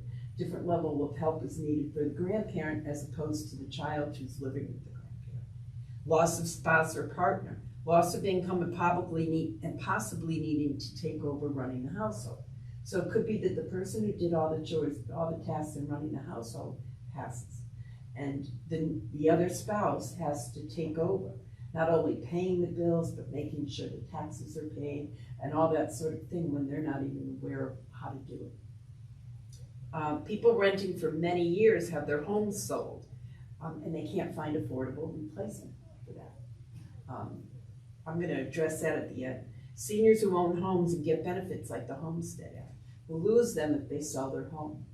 So they would have to wait, you said 5 to 10 years for it to be reactivated if they move to a new place? Is that it? Right now, it's a complete reset. Yeah. Right. Yeah. And how long would 10 that be? years. 10 years, okay. So the question is, seniors who own home, no, if they sell their home to downsize, they'll have to find a reasonably priced replacement, which is not a lot of inventory in Longmont. And we'll have to navigate the question of what to do with the money made on their sale of the original home. Mobile homes have some restrictions on what they can sell or if they can sell depending upon their age. But what I was told was, because they do start depreciating right away, but what I was told was people are surprised because of the demand that they can sell their mobile home for higher than they expected. When they go to sell it, they find out that they're actually gonna make more than they realized, because of the fact that people are finding that an affordable alternative to housing, to when they sell their own home, or when they need to find another rental. But again, replacement homes also always have to be found. And the biggest shame is that people who have spent their careers working for Longmont, supporting its growth, keeping it clean, keeping its citizens supplied with fuel, food, resources to help the city grow, are now finding their long-term rentals are being sold, or their rent is now out of range. So the very people that helped to build Longmont now cannot afford to stay here to retire. They must move away from the community that they helped to build. And that was the biggest shame that I got out of the whole meeting, was the people who worked hard for Longmont, stayed here. They had great landlords who rented decade after decade, didn't do a lot of the rent increases.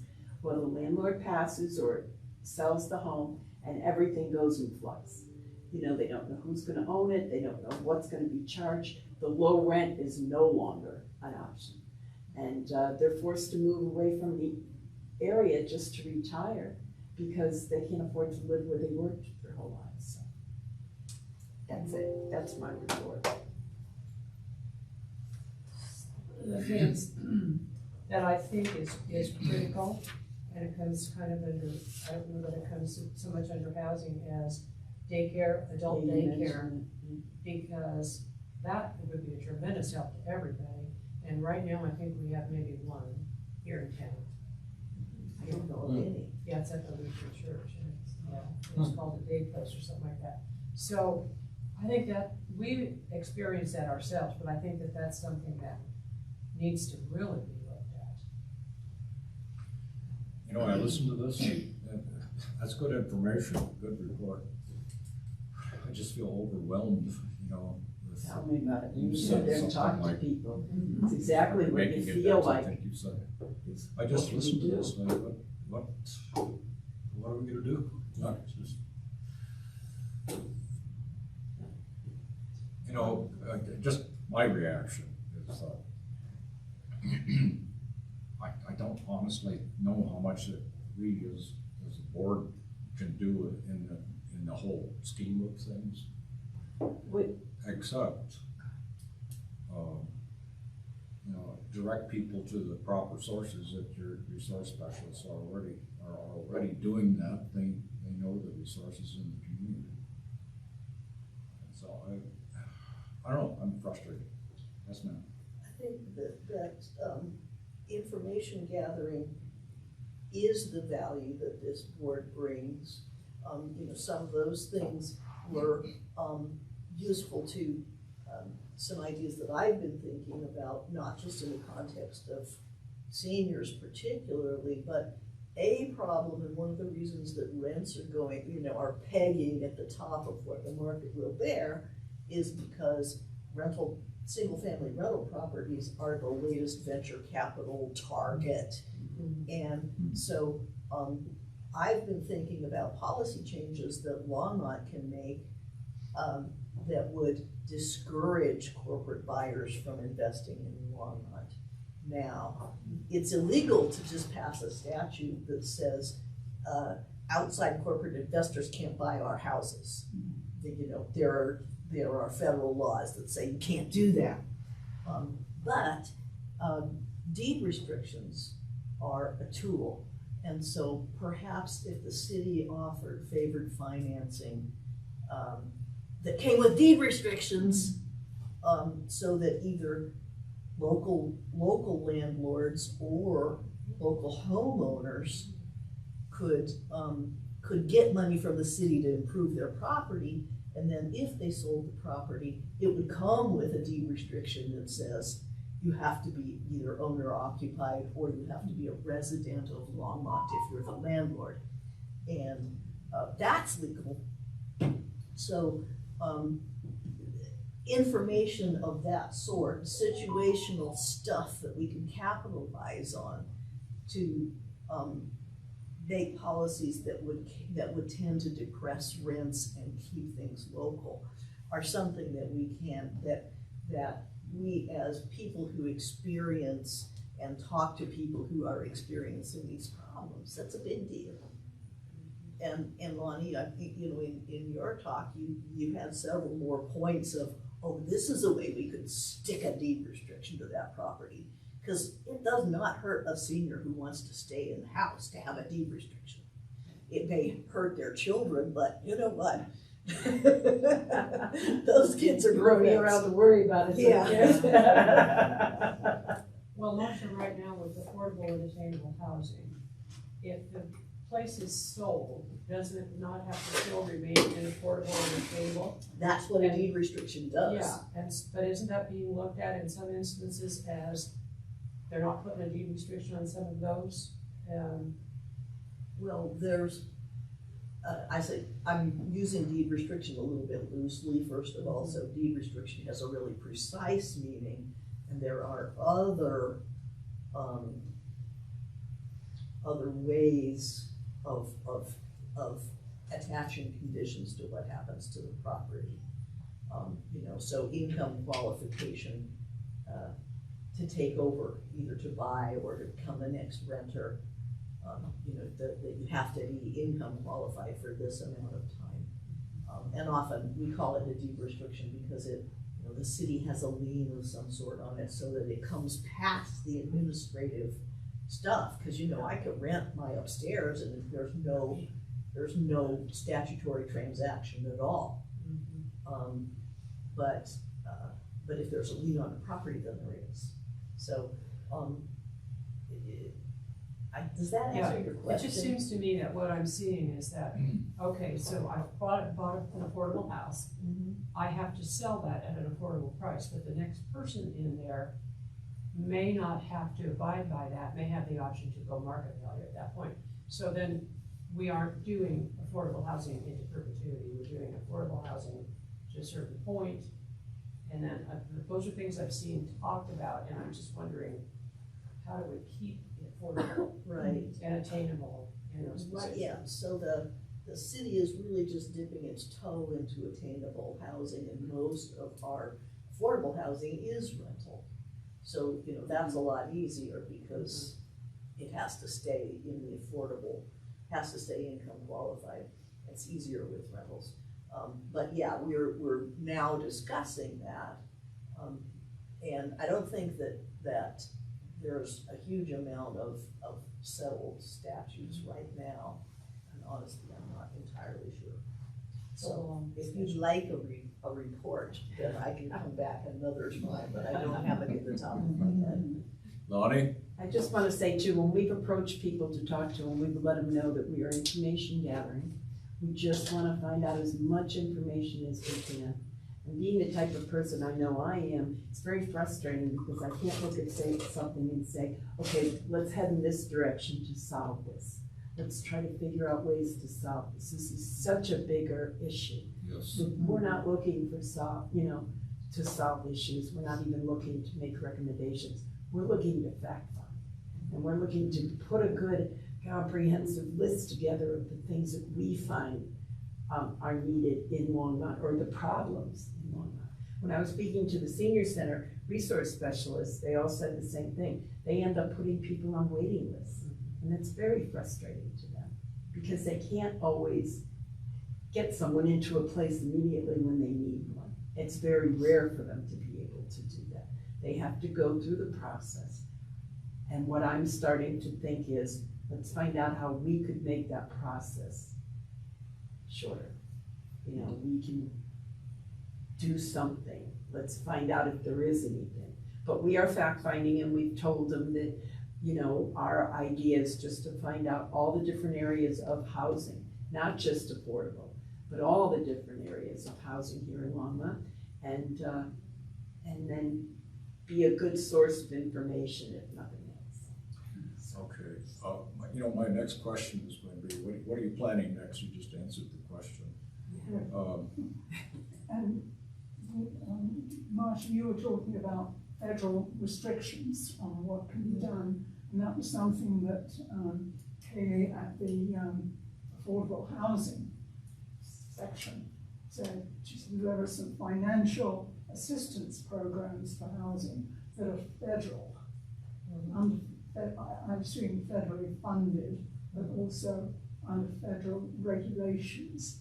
And she said if we could find a way to do that at the state level or even the local level, that would give them more freedom to help people in the local community. But with federal oversight or federal rules to follow, it's very difficult to do, to be creative and to move quickly to solve immediate problems in our city.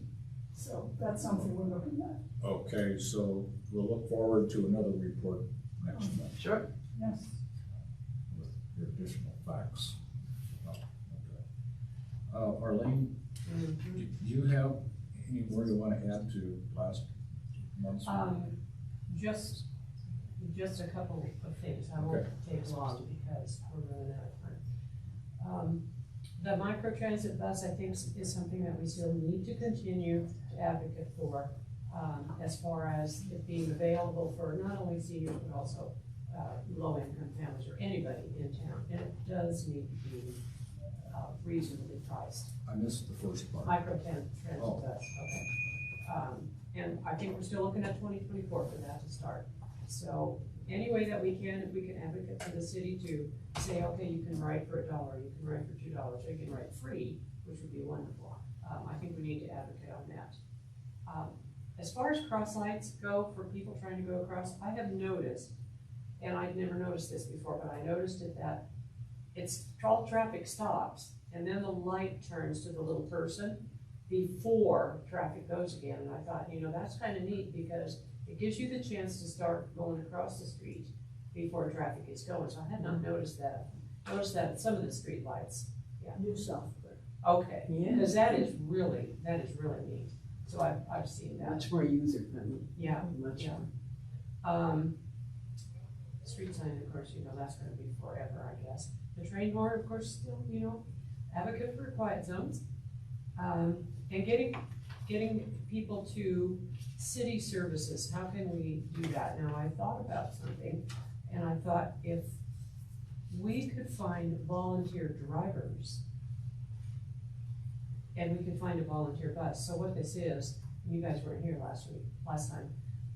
We have people that ask us, how can we get to some of these city events that go on in the summertime, on the weekends, when there's no buses available, as far as VIA doesn't do it, and all that, and RTD probably doesn't know where they are. And so if we could get, and I know some of the drivers for VIA, if they would be willing to say volunteer their time to do this, could we get a bus? Could we get a senior center bus or a recreation bus or something? And pick the people up at some of the different places, take them to these and pick them up again. So that's just something I've been thinking about. Anyway, that's pretty much where I'm at. Yeah, let's pursue that a little more next meeting. Okay. Yes, Lonnie? Didn't we discuss that kind of at the last meeting? We did. A little, yeah. And then saying that the fact that the recreation bus and the senior services bus really were not an option. Not available for them. Right. There's Jeff said that you guys were gonna look into that. for the city vehicles to be operated, they have to be operated by city staff. I figured couldn't be volunteer. So you're saying the city staff could not volunteer their services that day?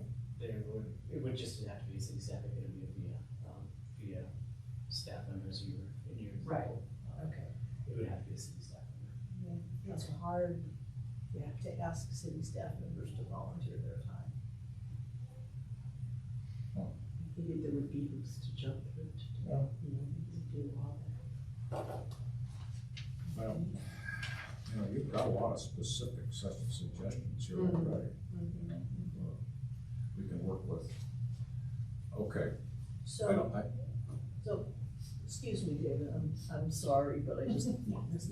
Yeah. So we've got a couple of transit organizations. ABLAC is the one that comes to me, Right. that's private. So, it might be worth approaching them to see if they would volunteer a bus and a driver for, you know, some sort of consideration, like free advertising in the Go. Right. You know, are you finished? Yeah, no. They donate buses at the end of every year, any buses that they turn over, they donate them to organizations too.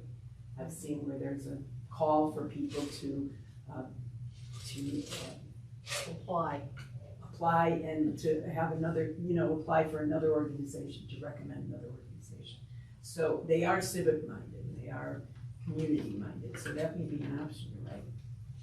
And I've used their services, but that is something that I thought about was them, because their drivers would be qualified. Ronnie, at our last meeting, I said, between you and I said, you deserve more time for the manager's report. And here I am It's again. okay, that's okay. You got 7 minutes. That's why I Time's said, yours. and that's why I said that the whole purpose A of. lot of this we've talked about. Exactly, we cover a lot of these organically, and that's why I'm okay putting it out in advance, everybody has a chance to view, and that's why I always open it up, because they didn't have any questions, number one, and if not, then I can just hit some key points. So I'm okay with 7 to 10, 15 minutes. Okay. Because the report is out there for, you know, to you read at your own convenience as well. And I prefer these conversations, right, versus just things like this. So we do have posted a part-time position for an office assistant. Rebecca Miller has resigned her position. So Becky was with us and helps us out. If I had to put an average on it, 10 hours a week, 10 hours a month, for her regular scheduled shifts to cover our staff meetings. And if somebody's out or taking vacation time, we're able to plan her, schedule her to come in and cover. So she resigned her position for her own reasons. And so we posted that position, it's up right now. So we're looking to fill that vacancy. And we'll be posting our new recreation program position within the next week or so. As we were discussing, the hope is to have it posted here within the next week or so to set up interviews first week of December. So we'd have all of November to have this posted, this position posted. Hopefully we find a quality candidate. We're not gonna rush it. You know, we'll be just like all of my hires that we've made, they will be very intentional. But we're hoping that we have a pool of qualified candidates to interview in December with the hope of a January 2nd start date. Do you post your positions internally within the city first, or you do everything simultaneous, externally and Externally internally? and internally. So it's posted on the city website with that. It's available to everybody. Right. We have set up advisory board interviews on November 7th. Lonnie and Art will be participating in the interview process with Jeff and I. So November 7th is this identified date and times for five applicants. Wow, luxury. Yeah. So 5 applicants to go for Art. Did you say that? Yeah. I can't hear. So they'll be helping out with the interview process. And as for our Friends Board, I'm currently working with our Friends Board to identify our 2024 budget. So they give me our dollar amounts on just identifying the line items and what's monies we're allocating to those line items.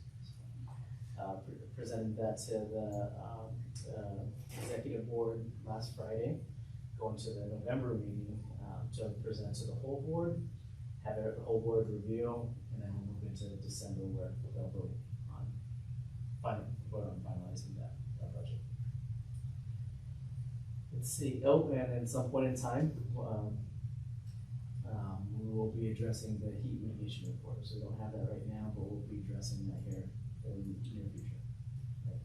Thank you for forwarding that to me, by the way. I did talk to Zach about it, and it's gonna be available. There's gonna be more available.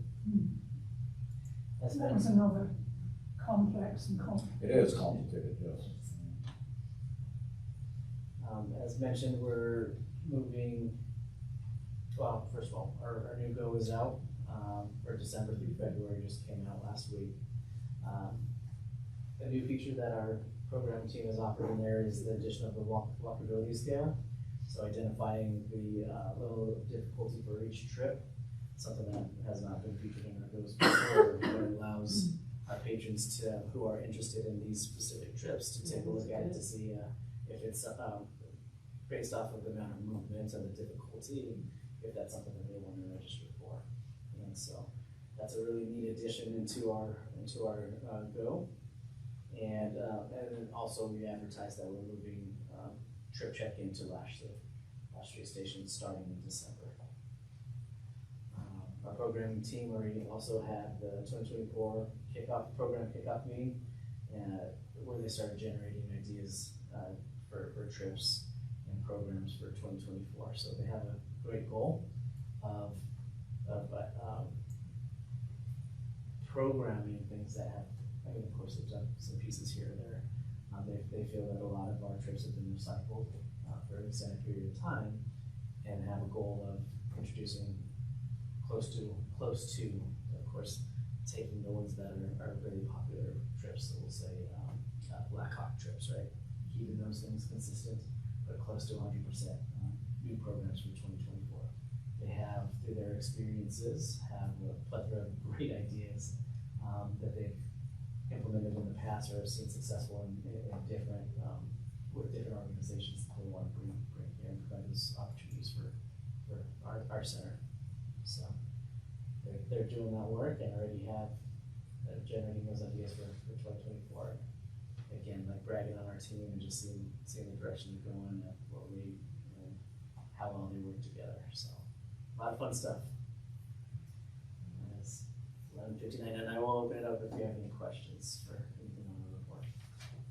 Well, I had sent you an email because I'm not on the interviewing committee. The other board members can have copies of the applications. Is that? I have to look into that one logistically. I don't know if anybody outside of even though it's part of our board, Yes. outside That's of what I the thought. hiring or the interviewing committee specifically can have access to those. So I'll look into that and I can get back to you. Yeah, and I understand if it's not okay to do that. Right. So, I just want to make sure. Yeah. I just want to make sure. And if not, could everybody get a list of names of the people that applied? I have to Or check would that that too. be the same thing? Right. Yeah, We have to I check kind of that. figured that would be under the same question. Okay. Are we allowed to publicize that? Right. Right. So I have Get to. it. I have to take a look at that. Okay. I can find out. Okay. 10 seconds to say, you're doing a good job. And you pulled things together, I can see it, pulling things together very well. So, I appreciate that, and I appreciate the support from our advisory board. Specifically, I appreciate the feedback, I appreciate the support, I appreciate the ideas, and a lot of great things come out of this group. And I'm very thankful for that. Good. I Can I skipped just say over. something quick? Oh, I'm sorry. One of the things that it caught me was, I'm impressed with the steadiness of what you're doing. The incrementalization idea is just fantastic because you're doing everything slowly and methodically and intentional. And it allows everything to come out, flush everything out as you're moving. And you're not jumping to decisions and then finding out where you missed the boat or things that you didn't look at or weren't made aware until after, you're way ahead of it. I mean, you're doing things so nicely and clearly and intentionally, and I love the incrementalization idea. Incrementalism. I love that. I think that's fantastic. So I want to compliment you on how things are going. You talked about how you're doing this slow and steady, but to see it in action is Sometimes you get a very little crap. impressive. You get crap sometimes when you start out that way, but it works out the best. I think Ron got his share of credit. Okay. And I appreciate that. Thank you. And I feel one of my greatest strengths and curse at the same time is attention to detail, but being able to evaluate systems and structures to identify areas of improvement, but using that focusing on the detail to put it into action. So identifying, overall goals, objectives, and timelines, and all these little details that come into that to see it come to life, is, again, to me, it's a strength, but I always call it a curse, Right. because always aware of all those things, right? I appreciate that. Thank you very much. It gives me a feeling of confidence to know that if you're doing something, you're handling these things. You're covering these things as you're moving forward. Right. And that, as a new member, it's nice to know that things are being done so well. Thank you very much. For just a second, I want to go back to the item I added to the agenda, which was elect secretary. And I just wanted to point out, we never did. And we have no secretary, and that's because Ronnie and his staff have helped us out as far as keeping minutes. But that's not the only duty of a secretary, although it's just mainly to keep track of correspondence, that kind of stuff. We probably should help them. But at this late date, we may as well wait until January when we elect The officers. new members, maybe somebody coming in would like to take I that would on. also like to say, think about if you want to be an officer, president, vice president, secretary. So it's open. So, do I have a motion for adjournment? Yes. I motion that we adjourn. Okay, is there a second? Okay, it's been moved and seconded, we adjourn. All in favor, say aye. Aye.